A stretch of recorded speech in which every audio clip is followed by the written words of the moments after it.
What have you, lab rats? Good morning. It's Wednesday, December, 30th? Oh man, there's like 2 days left, not counting today. There's like 1 day left in the year. It's really hard to come down from that high, guys. I got a little bit of the Christmas blues. I have, in a minute, we've got to take down our garlands. We're probably got to take down our tree really soon. And it just makes me really sad. But you can't do that. You have to have some self-discipline.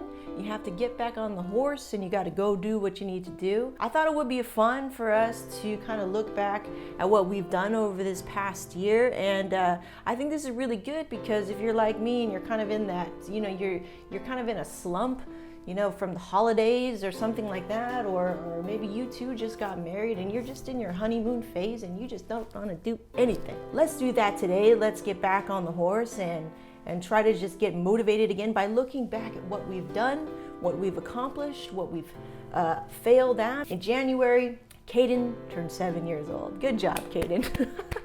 We randomly tried to make soap at home, and Kevin had this bright idea that he wanted to sell it and that I was gonna run it for some reason. I was like, okay, you buy all the stuff, we'll make it. Didn't get past the Breaking Bad phase. Get in the Lab was still a co-hosted show, so Kevin was still hosting with me. This room looked very different. It was just a table and some 2 mics. We had a lot of fun. In February, we went to Maui for a wedding. I totally forgot about this. We went to Maui this year. At that time, I also started to post daily content on YouTube. I was experimenting. I was trying to see which platform I was most effective at. In March, I went to Podcast San Diego. That was really fun. I finally got to get out of my shell. I was very, very anxious. That was just the most, that was the most nervous I've ever been, but I was talking about something that I love, so it kind of balanced out. Oh, in March, we started a rock climb. And rock climbing is great because since my back injury, I haven't been able to do very many things that I used to do, which were very jerky sort of movements, martial arts, volleyball, basketball. And so we really fell in love with rock climbing, and it's still something that we do today. And after I get my ring sized, because I can't take it off, we're gonna start rock climbing again, because it's now after the wedding and I won't have to worry about callousy fingers. Also, in April, we celebrated our 100th episode on Get in the Lab when Kevin was still hosting with me. We talked about fear. We talked about overcoming your fear, embracing your fear, using fear to your advantage. I started something called Local Lab Rats, where I went out to content creators and I filmed inside of their lab, right? And we got to see how that they operate, and I kind of slowed down on that. That was just a fun project for me to do, a little mini series. In May, I also start to market, which I think is a little late, my first workshop. And that's because I wasn't really, at this time, you're kind of hitting five months, 6 months of creating content and really driving hard into what you're doing. And I kind of fell off mentally, spiritually. So I feel, looking back at that time, I didn't really believe in it. I was like, let's do it, let's just bang it out. I'm not really feeling it. I'm not really sure if I want to do it.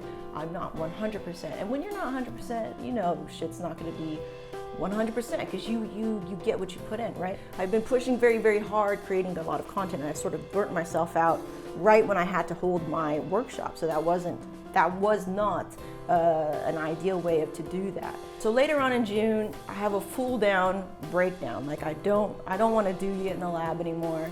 I'm really approaching the point where it's like, well, what's the point? I like doing this stuff, but at the same time, what's the point? I'm really not seeing what I want to see, which wasn't clear. I was like, I don't know what I'm looking for, but I'm not seeing it. And so I'm kind of freaking out because I'm supposed to speak at Podcast Movement in Texas. I come to this revelation that I was like, oh, wow.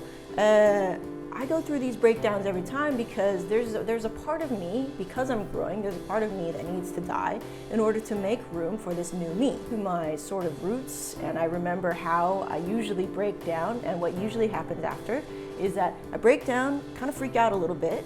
I want to quit everything, but what I just need to do is just calm the fuck down and let that old person die, this old person that has kind of negative thoughts and old way of thinking, and just that person that's still a part of me, that's still valid, You know, it's still an important part of my life. It needs to die though, so it can make room for this new person that's going to emerge, right? I go through this little thing, I quit everything for just 2 weeks, and then I come back very much invigorated, very much ready to present at Podcast Movement, just do my best. I was really like, I want to do my best. And I remember being so anxious that I lost my voice in the first 2 seconds. And my friend Ellery had to throw me a bottle of water so I can get my voice back. I had to let that old version of Get in the Lab die and make way for this new version, what I called Season 3. And it was a very much more refined sort of show. I had eliminated a bunch of this fluff and filler, and I had really refined the style of the show, the tone of the show. My style. I kind of reined in my own look. That was important as well. That was important for branding's sake and for self-identity. Podcast Movement and really get involved with that. That happened. That was amazing. My sister went with me. And she got to be kind of washed over with all this podcast stuff. I got to see a lot of the good, the bad, and the ugly during that time, and very thankful for that time and for the opportunity to be there and to speak. So Get in the Lab grows at this time as a video podcast when I syndicate through iTunes. New Noteworthy as a legit video podcast. And I start to question this idea of what makes you a video podcast, what makes you a podcaster, what makes you legit, and all this crap. And the first thing that people would do when they get a podcast or content is try to put it on iTunes. That's the place to be. That's the place to be, right? And that's fine. There's nothing wrong with that. And I think it's great that creators shoot for something this way. If you are not on that platform, then that's okay too, because as long as you have your reasons for not being on there. I think for me, it was sort of a money thing. I didn't want to be on iTunes because I didn't want to pay for video podcast hosting, which isn't that bad, really. And I was coming at it from a negative sort of view, and so that is not a reason to not do something when you're kind of approaching something with fear, or it's too much money, or la la la. Now I'm like, I don't think I'm going to be on iTunes because I don't get anything from it. It's really not worth my time because I have to go in and do extra work to be on iTunes when I can just simply upload to Facebook or upload to basically upload to Facebook. And that's it. That's really it. That's where my focus is going to be. So anyway, in September, we started experimenting with Facebook reach. Like I said, I'm now focusing on Facebook engagement, likes, and we grew our page of 232 likes. So we went from 200 to 600, and then it was 600 to 900, and then it was 1300, and then it was all of a sudden, holy crap, now I go look back, 22,000 likes. And that was based off a strategy from my mentor, Jeff Koga. And we really hit hard on this. And he has specific strategies that I've already talked about, I think, in other vlogs. And I could probably get more into it as to how you develop this sort of reach, likes, engagement on a basically new, non-engaged Facebook page, and turn it into a full blown out page that actually engages with its audience and has the social proof numbers, right? Both of those things are highly, highly important. You need that social proof number and you need that engagement, okay? The relationship with the people on this page. That is awesome. Also in September, we launched Hustle and Love. Okay, that's that show. It's still very small in its kind of concept, but we have so much fun. It's me and Jeff. We go back and forth and we talk about being an entrepreneur in a relationship. October, I turned 29, so my last year's in my 20s, and I feel very good about it. I love getting older. It means that I'm going to be wiser. I'm going to be smarter. I'm going to be doubly smarter. I'm going to be more effective with how I implement things. I'm going to be more aware of who I am as a person and how I affect other people. Also in October, I participate in a boudoir photography session here in our home. Very, very enlightening, very revealing, obviously, just in a physical way, but just in a mental way, a spiritual way, in a way that I think about my own sexuality, my own femininity. That was very important. in so many ways that I can't quite explain right now because I'm still kind of going through it, but me embracing my girly side and being okay with that. I used to almost have a stigma about girly girls, right? Oh, she's a girly girl. And you know, it's like silly, really silly. Like, why? When you see somebody else who you're like, why are they like that? You know, why are they looking slutty? Why are they looking why are they taking selfies all the time? You know what I mean? So once you kind of project that into the world, that actually means that you have not gone through the process of dealing with those types of emotions and concepts with yourself, which that's totally like, it sweeps you off your feet, it hits you over the head and makes you feel rather silly. So very eye-opening for me, just as a woman, you know. So very cool. We started to lean into my first digital product. I've made a lot of products that didn't really go anywhere because I didn't have a plan behind them. But I started to really sort of understand, like, drive traffic to one place, hit it hard, get those numbers high, and sooner or later, somebody will opt in, and you create a sort of momentum. Also in October, I shoot my last photography gig, like officially, because I had to come out of retirement. There's nobody else to shoot it. My last gig on the Queen Mary with my cousin Michael. That felt really good in a lot of ways because I just want to let that world go.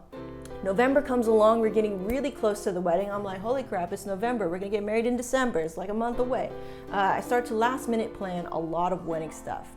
When you do that, so we went to Big Bear. We did a little anniversary trip. That was really fun. You guys saw the drone footage. We get a drone. That's kind of monumentous, right? A lot of last minute wedding stuff. That was really terrible. It was just, the stress of it was so hard. I really start to drive traffic to Facebook only. I don't care about my blog. I don't care about YouTube. I don't care about iTunes. I just really am driving traffic on Facebook. I love it, you know, and I'm there all the time. And Instagram too. Okay, okay, so December comes, we get married. It was awesome. I'm still in that feeling, still in that honeymoon feeling. And what else happens? We launched this new lab. You guys are seeing it right now. Okay, so December comes around. We're really focusing on Facebook, and we hit 22K likes this month. I didn't even know. I just kind of looked back at it. I was like, oh, holy snap. We're reaching more people, so thank you so much for 22K. And we're getting ready to launch season 4 in the new year. I really don't know what it's going to be. I'm trying to utilize our home because it's beautiful now, and try to do certain things around the house and just try to be a little bit more creative, more storytelling, and really give it my all, because sometimes I find myself being really lazy and I'll be, I just won't even do that. But like I was telling you guys in my little, vlog about making japchae for the first time, like, go all the way, do every little thing to the T, strive for perfection, don't let perfection hold you back. But there's nothing wrong for striving for perfection, right? So just kind of make that delineation in your mind and make that mind shift. So that was December. I want to thank you guys for being here. We really grew in these last couple of months, and that's all thanks to you. And, going forward in 2016, I want to just keep putting more content and bridging this gap between me and the camera and you guys wherever you are in the world. And that's just so cool to me. You're watching all over the world, and I look at the stats and I go, holy crap, I didn't know people had Facebook and all these random ass places. So that's really cool. Keep sending in your messages when you say hello or good morning, or somebody sent me a weird ass message. They were like, I want job. I was like, I don't know what you're talking about. It's cool, but it's cool. Send me your messages. I will respond as fast as I can. I really appreciate it. I think the biggest lesson over 2015 is definitely self-awareness. Trying just to always be self-aware. And the things that I really wanted, we have a lot of material things, but that's not what I really want. What I discovered is I want the freedom, the ability and the freedom and the option and the flexibility to do what I want when I want with who I want. And I think that's something that I always kind of have to remember. It's not about, oh, let's get a new car or a new camera. It's about what you can do with all that technology, right? And what you can do and the experiences that you can experience with all that stuff. So yeah, that's what happened. That's what we did over the year. And I'm really, really thankful, really blessed that you guys are here, and I look forward to a really great 2016. So that was our year in review. Let's look forward to it, and stay tuned and get in the lab. Peace.